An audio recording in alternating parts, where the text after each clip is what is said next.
It was an ordinary Monday, and I went to work on time as usual. After finishing my work, I was ready to go to the canteen for lunch. When I was about to finish eating, my stomach started to have a sharp pain. I felt very uncomfortable and I went back to my desk.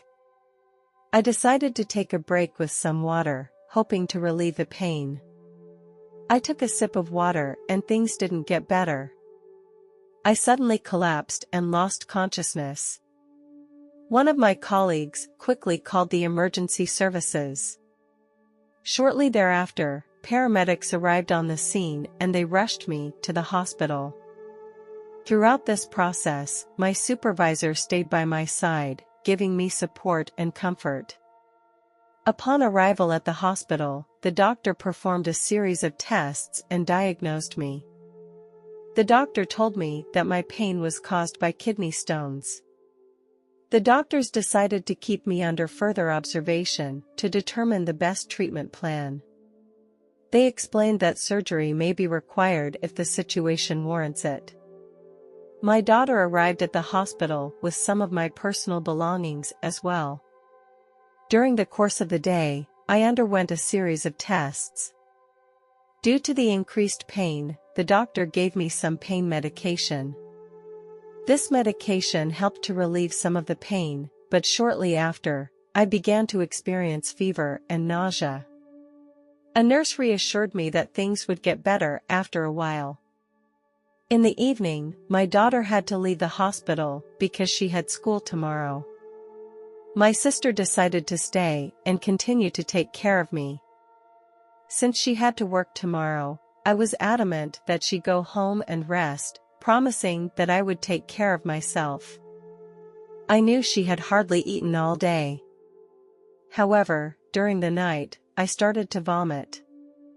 When the nurse learned of my condition, she provided me with some anti-vomiting medication in hopes of relieving my discomfort. Around 10 p.m., the doctors were having an emergency meeting. I told the nurse that my nausea was getting worse.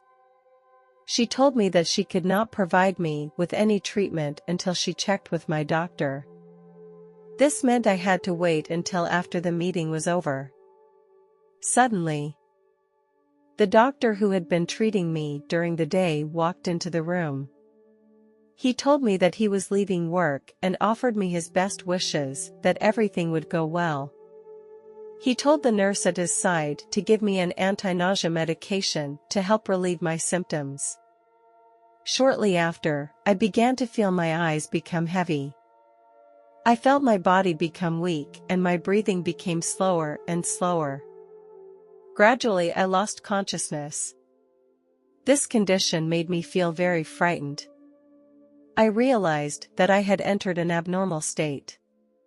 I tried to call the nurse, but could not make a sound or any movement. I no longer had any control over my body. I remember that my soul was pulled out and a strange feeling filled my whole body. I was detached from my body and suspended above the bed.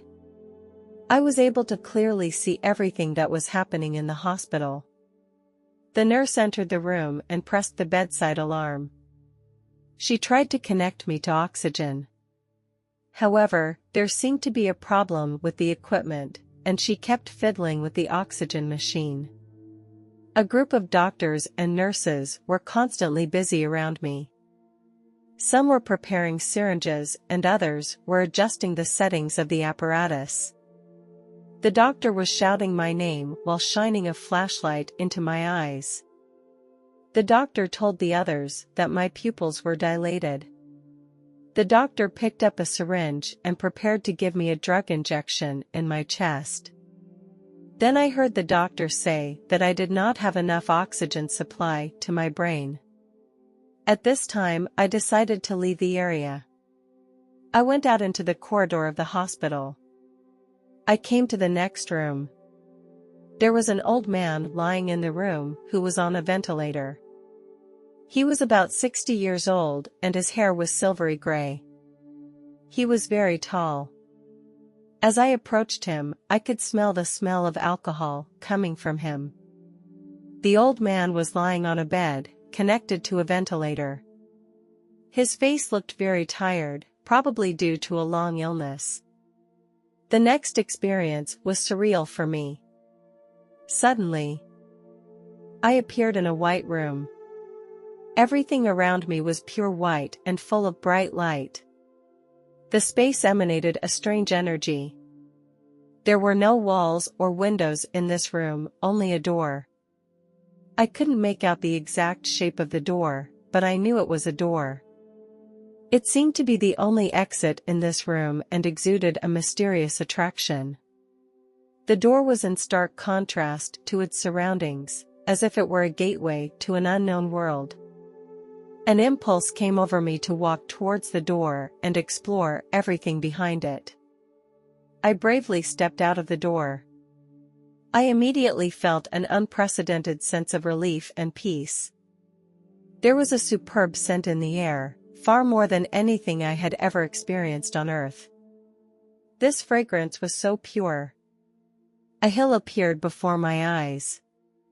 It was so different from the hills on Earth.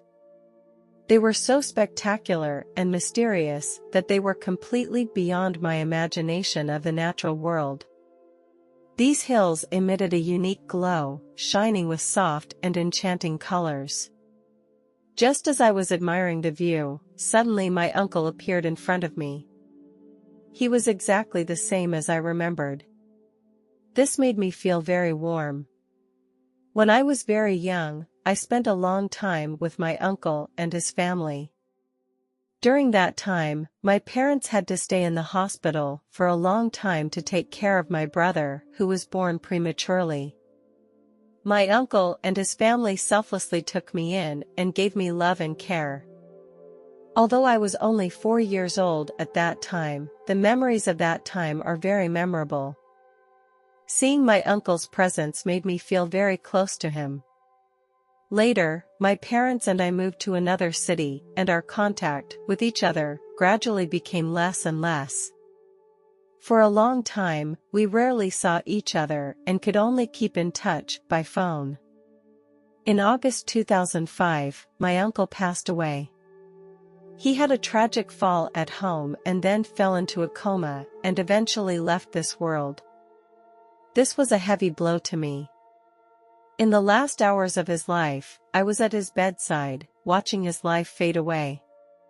It was an incredibly difficult and painful time, and my heart was filled with sadness.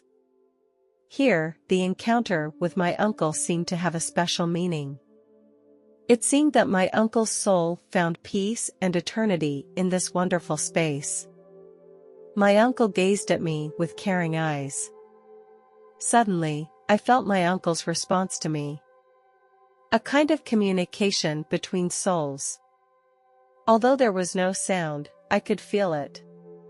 "Uncle, I don't know what to say, but I want to tell you that even though we have been separated for a long time in the real world, you have always been one of the people closest to my heart." I felt a warm response, as if he was silently telling me that he was always watching over me and supporting me. "Thank you, Uncle, for all you have done for me. Although you have left this world, I know that your soul still exists." In this wonderful space, I had a conversation with my uncle's soul. Although there were no words exchanged, I could feel his love for me. This conversation gave me inner comfort and strength. Finally, my uncle said to me, "Son, it is time to go back. Your daughter needs you. You have to continue to take care of her and give her your endless love and care. I will always be with you, and even though I am not with you, my blessings will always be with you." I understood what he meant and knew I had to return to the real world and fulfill my responsibilities as a mother. Suddenly, I was back in that white room again. This time, I noticed that the door was gone. As I felt confused, the scene around me began to blur, as if it was being slowly erased by some force. I could feel my soul being pulled by a powerful force and re-entered the hospital. I could hear the beating of my heart. My body gradually recovered and I could feel the temperature around me. When I opened my eyes, the nurses told me that I had scared them. Even though my body had recovered, a sense of loss gripped my heart. I didn't want to talk to anyone. This loss made me long to be alone and dwell on my memories. For a long time, I chose to remain silent and did not discuss my experience with anyone. Later in the year, I began to adjust myself and reintegrate into my daily life. Despite my choice to remain silent, deep inside, that amazing experience stayed with me. It had a profound effect on me. I understood that some things cannot be explained in a conventional way, and they can give us unique insights. This experience has changed my outlook on life. I became more tolerant and understanding of others. I began to see life and death from a broader perspective. I learned to look at all my experiences in life in a positive way. I no longer feared death, but looked forward to it. I realized that the real meaning of life is how to live a more meaningful life. My outlook has also shifted, especially on issues related to health. I realized that health is a precious gift and that we should cherish and take good care of our bodies. This experience has also changed the way I deal with problems. I have learned to face challenges and difficulties with a positive attitude. No matter what the outcome is, I will learn from my experience and lessons. I believe that every setback and failure is a part of life and they shape our growth and development. Although I did not meet an angel or God during this experience, I am convinced that God is real.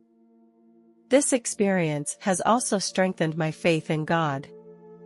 I believe that God plays an important role in everyone's life, giving us strength and guidance. During my coma in the hospital, the lack of oxygen supply to my brain caused damage to my brain, which caused me to develop a mild form of epilepsy. This disease became a part of my life. Although it was a difficult experience, I firmly believe that there is something better waiting for us after death. This belief has given me tremendous strength and courage to persevere. Without my faith and my responsibility to my children, I may not have made it through this difficult time. My faith has become an anchor within me, giving me hope and strength. I believe that after death, we will enter the other world, free from all pain and worries, and attain eternal peace. In addition to my own faith, my children are also my motivation to keep going. As a mother, I must be strong to face difficulties and create a bright future for them.